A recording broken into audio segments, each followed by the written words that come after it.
So now we were on problem 10 and 11. On the right, 10 says Hilton Hotels has a beta of 1.1, while Sun Motels has a beta of 0.9. The required rate of return on an index fund that holds the entire stock market is 12%. The risk-free rate is 7%.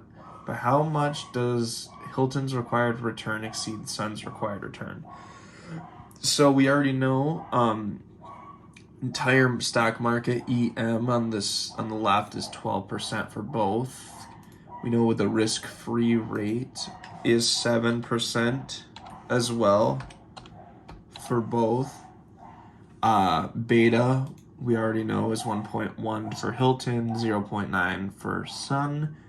So what we do to find ER, our function equals our RF plus our beta times, I keep pressing the enter key. I do not know what is wrong with me.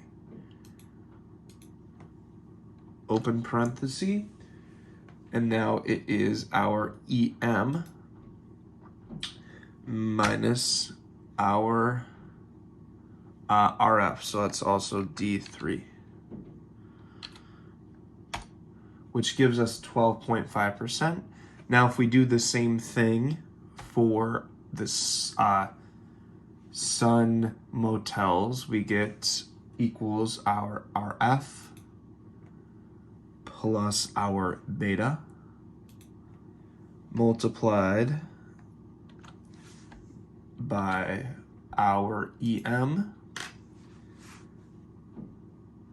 minus our RF, which is D4. And we get 11.5%. The difference, we would just subtract the ERs. I don't want to write a function really for that. It's just 1%. So problem 11 on the left says on the right says a portfolio is invested equally in stock A and a risk-free asset. The expected return of stock A is 15% and the beta is 1.3. The expected return on the risk-free asset is 5%. What is the beta on the portfolio?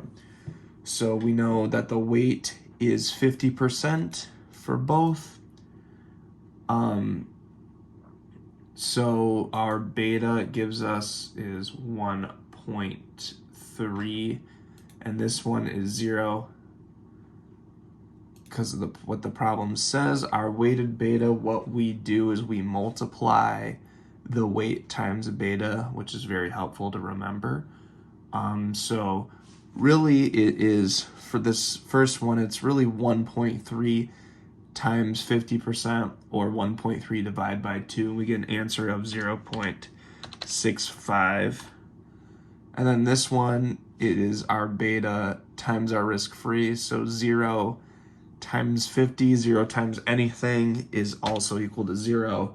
And then for a sum, we would just add those together and we would get 0.65.